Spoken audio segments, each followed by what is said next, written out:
and it's not a decision that can't be unmade in the Right. future. But I think with regard to incentives and this kind of thing, these are decisions that can be unmade in the future. They're Hmm. only the Hmm. early incentives are only until the point where the network can vote on whether those incentives are inadequate, too much, or just right. Got it. 1 second.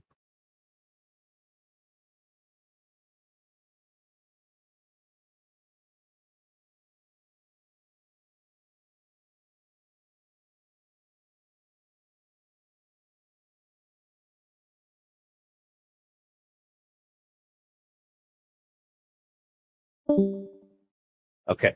Um, so real quick, does anyone have anything for or against that idea? Okay. And then of course, as we're getting close to time, but I will, okay, we got an okay on that one remix. I will write this up as a summary. Um, and then everyone can look at that, make sure that I'm not putting a bias skew on it.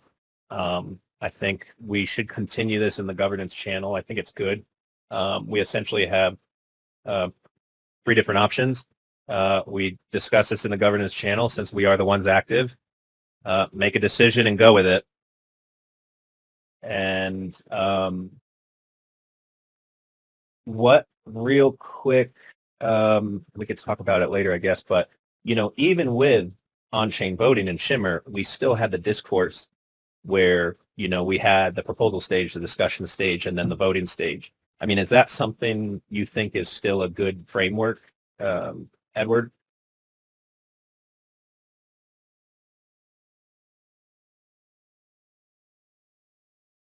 And while you're typing, just a little background. The reason I found that framework to be good, yes, okay.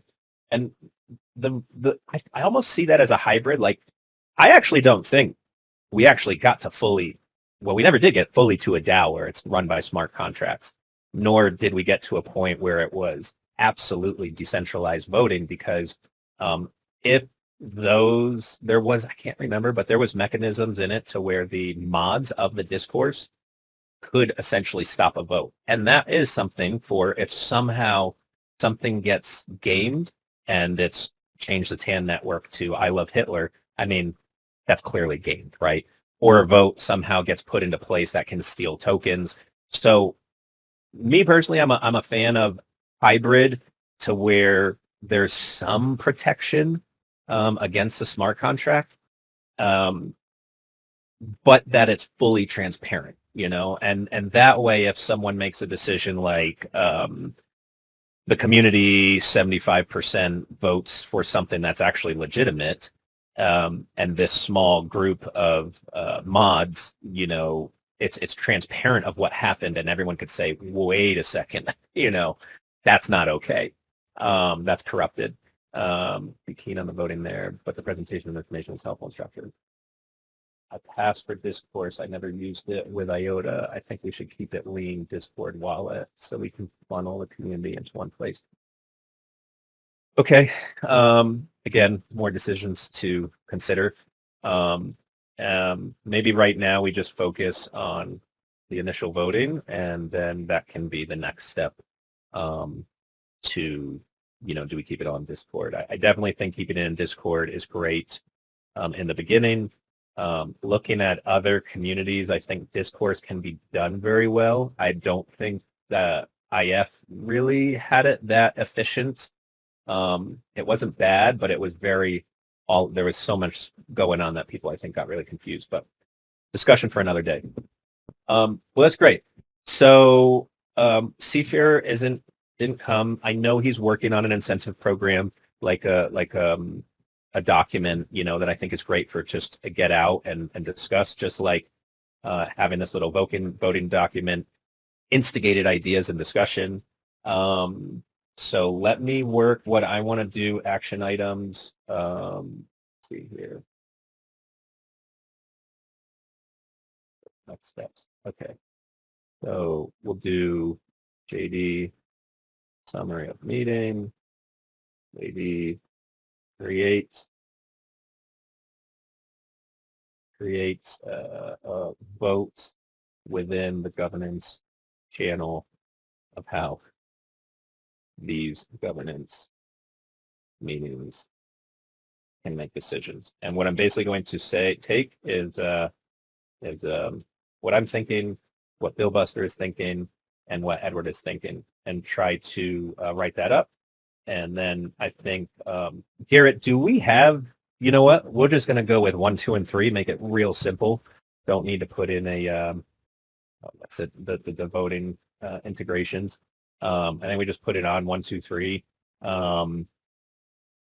We can probably even keep it to the people that were active in this meeting, because I think we're the very active ones.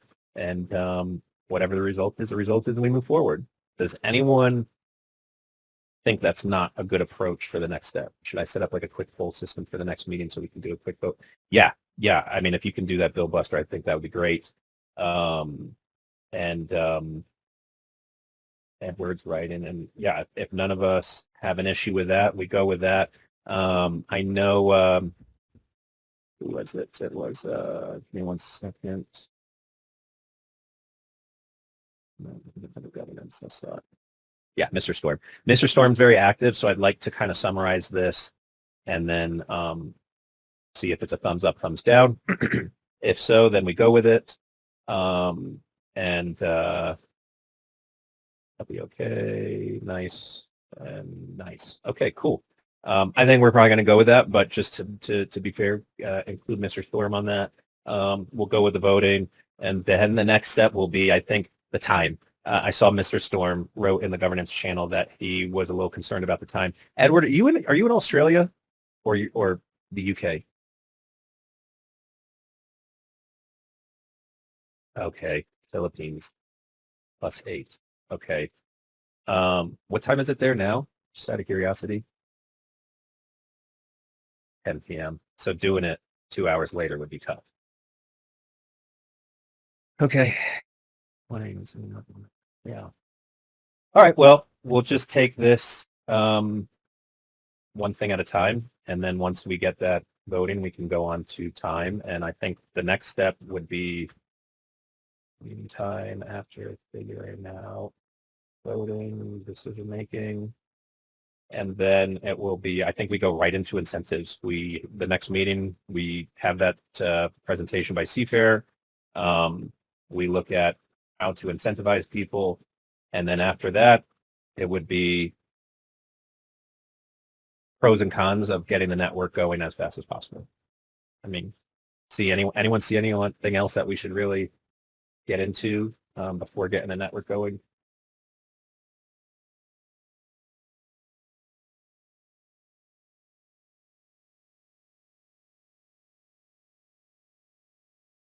All good. Okay, incentives.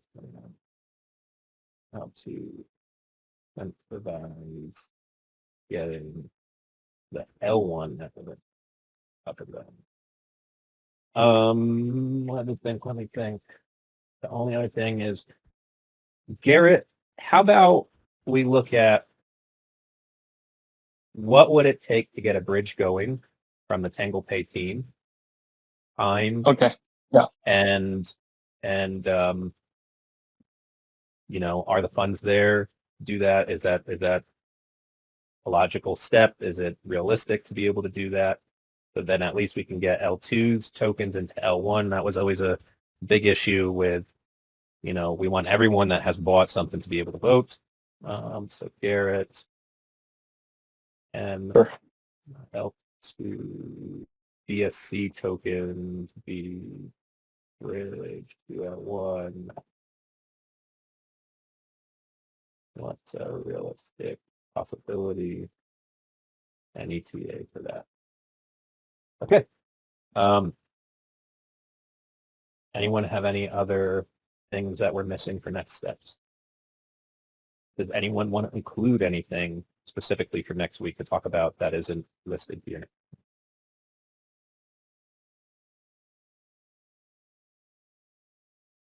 Just waiting for Edward.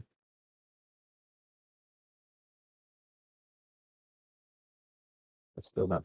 That's right. We have to figure out the secret handshake. The secret.